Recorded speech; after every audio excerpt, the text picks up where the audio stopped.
नमस्कार, नमस्कार, नमस्कार। आ जाइए सभी लोग। और शुरू हो गया है करंट अफेयर डे 12। जी हाँ, डे 12 आ गया है, 12वां दिन आ गया है आज, जिसका हमने लगभग 50 प्लस, हर वीडियो में 50 प्लस क्वेश्चंस कराता हूँ। आज 60 प्लस है, तो आनंद लीजिए। और जो भी प्रश्न है उच्च स्तरीय प्रश्न है, अति महत्वपूर्ण प्रश्न है, जहां से एग्जाम में प्रश्न आने की संभावना है, मैं उन हर टॉपिक को टच कर रहा हूँ। मैं ये मान के इस बार तैयारी करा रहा हूँ दोस्तों कि मैं खुद पार्टिसिपेंट कर रहा हूं। इस तरह से मैं तैयारी करा रहा हूं कि अगर मुझे एग्जाम देना होता तो मैं क्या क्या पढ़ता, कैसे पढ़ता। इसलिए आप हमसे अगर जुड़े हैं तो आप बहुत ही बेहतरीन इस बार आपकी तैयारी हो जाएगी। आप बहुत ही अच्छा प्रदर्शन करेंगे इस बार। तो चलिए शुरू करते हैं। और एक चीज मैं बता दूं, बहुत सारे लोगों ने वादा किया है कि कुछ कोई थार देगा, कोई बुलेट देगा। तो अभी मेरी इतनी हैसियत नहीं है कि मैं बुलेट दूं और थार दूं, लेकिन एक बात तो है, इतना आपका लेवल मजबूत कर दूंगा कि आप बुलेट और थार खरीद सकते हो। इस लेवल तक आपको पहुंचा दूंगा। तो बिल्कुल जो आपने ट्रस्ट दिखाया है, भरोसा किया है, उस पर बिल्कुल खरा उतरेंगे। और जो भी कंटेंट दे रहे हैं बस उसको आप भरोसा करके पढ़ें। आपको कहीं भटकने की आवश्यकता नहीं पड़ेगी और आप खुद वो थार और बुलेट खरीद सकते हैं, इतनी आपकी हैसियत हो जाएगी। तो चलिए शुरू करते हैं। बहुत अच्छा सवाल। देखिए पहला प्रश्न क्या है।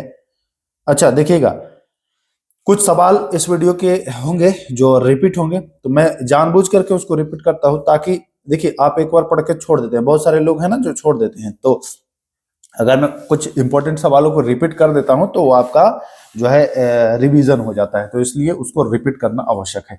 तो आ जाइए, भारत का पहला ग्रीन डाटा सेंटर कहाँ बना है? भारत का पहला ग्रीन डाटा सेंटर जो बना है वो बना है गाजियाबाद।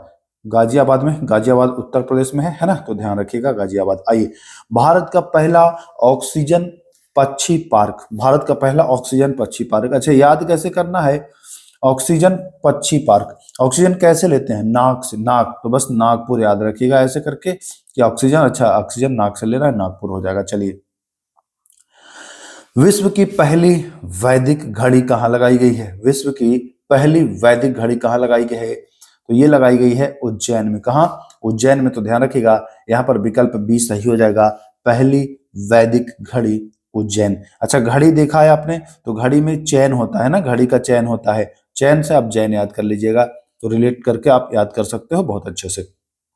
आइए, भारत के पहले कैबिनेट सचिव, कैबिनेट सचिव की बात की जा रही है, पहले कैबिनेट सचिव की बात की जा रही है, तो ध्यान दीजिएगा, कैबिनेट सचिव, सचिव, कैबिनेट का सचिव है सचिव सोमनाथ, है ना, तो ऐसे रिलेट करके याद कर लीजिएगा।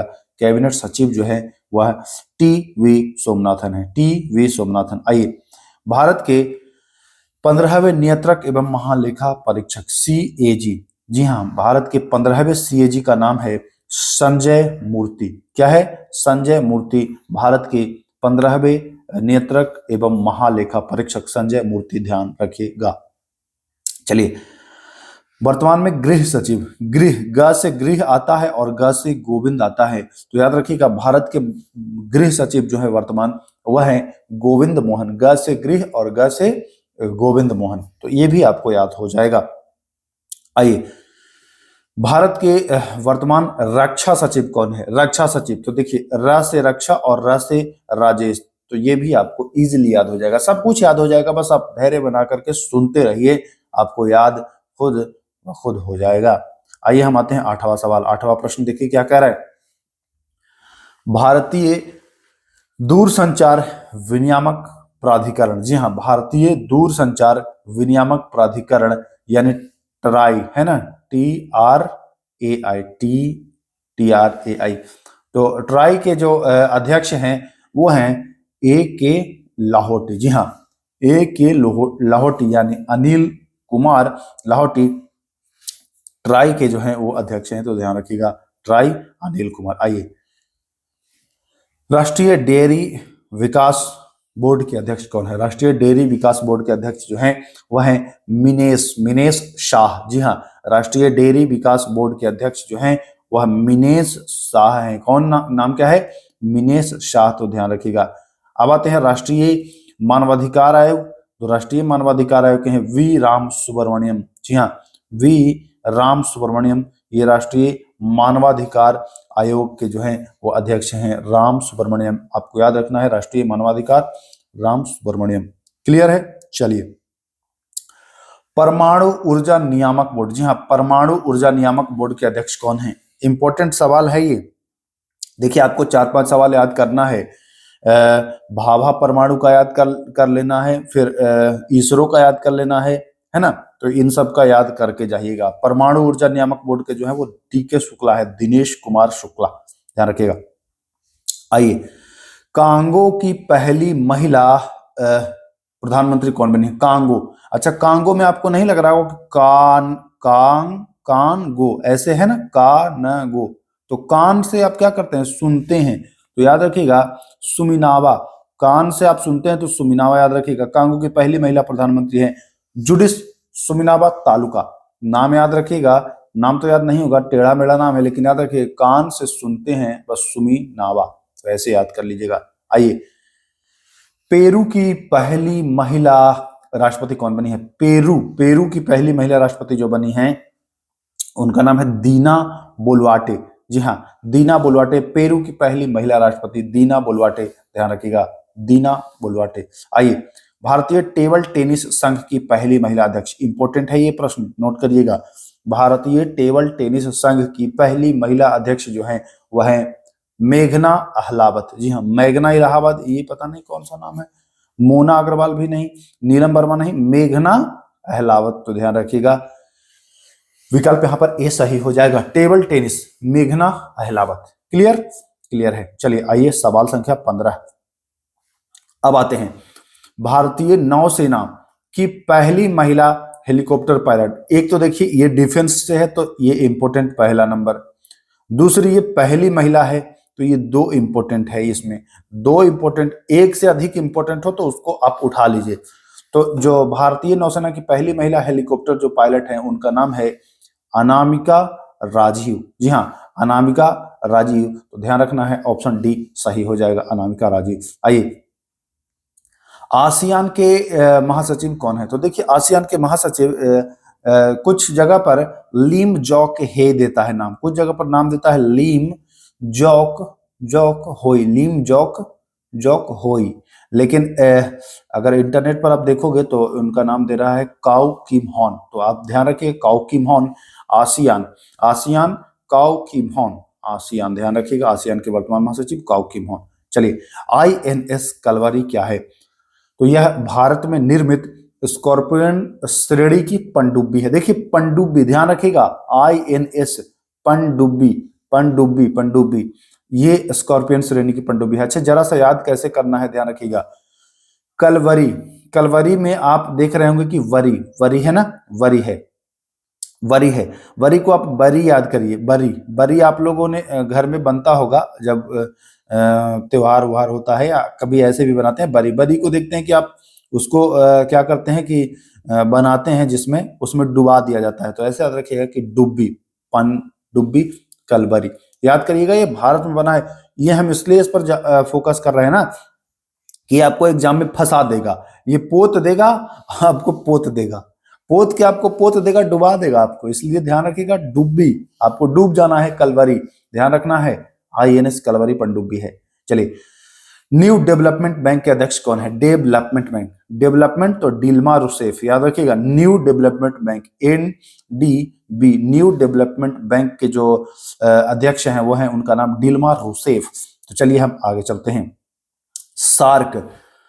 सार्क के जो महासचिव हैं, तो देखिए सार्क SAR है ना, SAR ऐसे मतलब लिखा तो जाता है कैसे भी, लेकिन आप लिखिए SAR तो आपको याद हो जाएगा सर्वर, SAR से यहाँ पर सर्वर भी आप लिख सकते हैं, है ना। तो ऐसे रिलेट करना है बस। सार्क के जो महासचिव हैं वो मोहम्मद गुलाम सरवर, तो ध्यान रखना है आपको। चलिए, हाल ही में आए शक्ति तूफान जिसका नामकरण किसने किया है? तो शक्ति तूफान किया है नामकरण श्रीलंका ने शक्ति तूफान का नामकरण किया है, पूछेगा।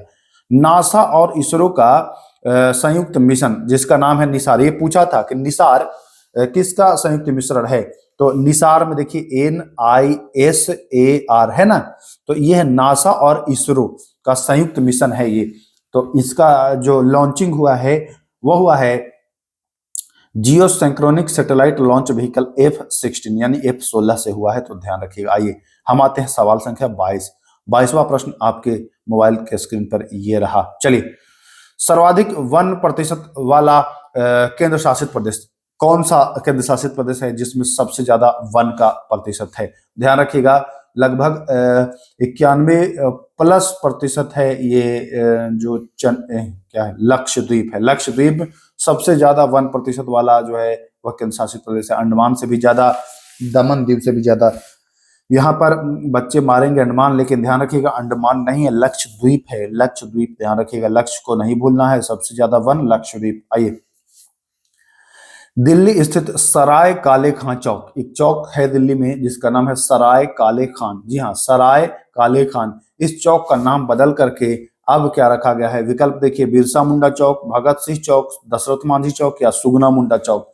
तो ध्यान रखिएगा, दिल्ली में जो सराय काले खां चौक है उसका नाम है बिरसा मुंडा चौक।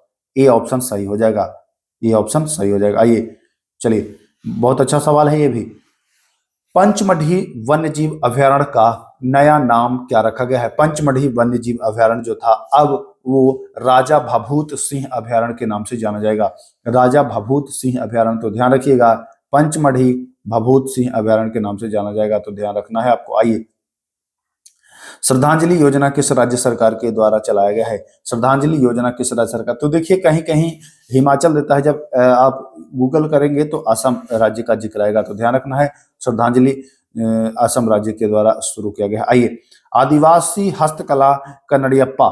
जी हाँ, ये कन्नड़ियप्पा पूछेगा, इसको जीआई टैग मिला है, इसलिए ये इंपॉर्टेंट है। आदिवासियों का ये हस्तकला है, इसका नाम है कन्नड़ियप्पा, और इसको इंटरनेट पर सर्च किया गया तो ये पता चला कि केरल में ही मिलता है, केरल का ही है ये उत्पाद, तो ध्यान रखिएगा। नॉलेन गुड़ संदेश, ये मिठाई है, पूछेगा कि नॉलेन गुड़ संदेश क्या है? तो नॉलेन गुड़ संदेश जो है वो मिठाई है जिसे हाल ही में जीआई टैग दिया गया है। यह संबंधित है पश्चिम बंगाल से। जी हाँ, नालेन गुड़ संदेश मिठाई संबंधित है पश्चिम बंगाल से। आइए हम अगले सवाल की ओर रुख करते हैं और देखते हैं अगला प्रश्न क्या है।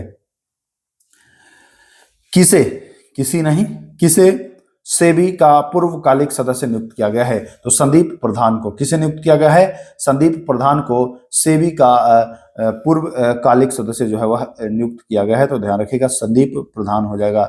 विकल्प ए यहाँ पर सही आंसर हो जाएगा। आइए, भारत मानक ब्यूरो के महानिदेशक कौन है? भारत मानक ब्यूरो के महानिदेशक कौन है? तो भारत मानक ब्यूरो के महानिदेशक जो है वो है संजय गर्ग। ध्यान रखना है, संजय गर्ग। आइए, वरिष्ठ नागरिक आयोग स्थापित करने वाला पहला राज्य बन गया है। तो जान ही रहे हैं कि पढ़ा लिखा राज्य है, शिक्षित राज्य है, तो ये वरिष्ठ नागरिकों के लिए एक आयोग स्थापित किया है और ये है केरला। ध्यान रखिएगा, केरल। आइए, त्वरित डिजिटल इनिशिएटिव अपनाने वाला पहला राज्य, त्वरित डिजिटल इनिशिएटिव अपनाने वाला पहला राज्य जो है वह है एमपी। त्वरित डिजिटल इनिशिएटिव अपनाने वाला पहला राज्य मध्य प्रदेश। ध्यान रखिएगा, मध्य प्रदेश है। आइए, जम्मू कश्मीर में भूमि खरीदने वाला पहला राज्य, तो जम्मू कश्मीर में जमीन खरीदा है जाकर के महाराष्ट्र। कौन खरीदा है? महाराष्ट्र। देखिए महाराष्ट्र कहां से गया खरीदने, कितनी दूर, ध्यान रख रहे हैं ना। तो चलिए आगे, सम्मन, जो सम्मन जारी होता है न्यायालय के द्वारा, सम्मन और वारंट को डिजिटल रूप में अब जारी करेगा। पहले तो आपको घर भेजता था, अब आपको डिजिटल ही भेज दिया जाएगा, तो ये हो जाएगा आपका एमपी, मध्य प्रदेश। सम्मन भी और वारंट भी अब डिजिटल जारी हो जाएगा। आइए, ई सेहत ऐप किस राज्य के स्वास्थ्य विभाग के द्वारा जारी किया गया है? तो ई सेहत ऐप जो जारी किया गया है यह जम्मू कश्मीर राज्य के द्वारा जारी किया गया है, तो ए विकल्प यहां भी आपका सही होता नजर आ रहा है। चलिए हम अगले सवाल की ओर आ गए हैं। हरित हाइड्रोजन उत्पादन के लिए पंजाब राज्य ने किस संस्थान के साथ समझौता किया है? हरित हाइड्रोजन उत्पादन के लिए धान से, है ना, तो ये आईआईएससी बेंगलुरु के साथ इसने समझौता किया है। किसके साथ? बेंगलुरु के साथ। आइए, सचेत ऐप शुरू किया गया है। सचेत ऐप किसके द्वारा शुरू किया गया है? तो एनडीएमए, जी हाँ एनडीएमए, राष्ट्रीय आपदा प्रबंधन प्राधिकरण के द्वारा, राष्ट्रीय आपदा प्रबंधन प्राधिकरण के द्वारा सचेत ऐप जो है वह जारी किया गया है। आइए, एक और है संज्ञान ऐप। जी हाँ, संज्ञान ऐप है रेलवे से संबंधित, लेकिन भारतीय रेलवे ने नहीं, बल्कि रेलवे सुरक्षा बल आरपीएफ ने शुरू किया है। आरपीएफ ने शुरू किया है संज्ञान ऐप। तो ध्यान रखिएगा, सवाल बढ़िया है, एग्जाम में फंसाने लायक है ये। चलिए, फ्रीडम एज एक्सरसाइज 2025, इसमें से किस देश ने भाग नहीं लिया है? फ्रीडम एज एक्सरसाइज जो है वह देखिए, अमेरिका लिया है, जापान लिया है और दक्षिण कोरिया लिया है ना, साउथ कोरिया। तो आपको ध्यान देना है, एज से आप अमेरिका और जापान तो कर लेंगे, एज से आप अमेरिका जापान कर लेंगे, और दक्षिण कोरिया एक है, भारत बल्कि इसमें नहीं है, तो भारत नहीं शामिल हुआ है फ्रीडम एज, ध्यान रखिएगा। आइए, इंदिरा, देखिएगा, INDIRA,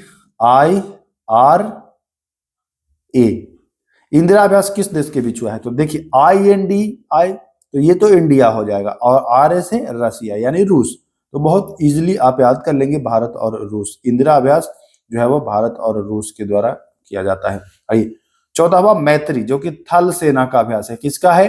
थल सेना का अभ्यास है। और देखिए, इंदिरा भी थल सेना का ही है, इंदिरा भी किसका है? थल सेना का ही है, ये भी ध्यान रखना है।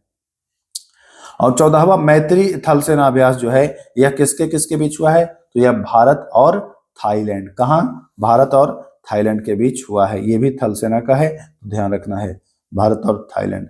आइए, 16वां संयुक्त कमांडर सम्मेलन 2025, 16वां संयुक्त कमांडर सम्मेलन 2025, ये कलकत्ता में हुआ है। कहां में?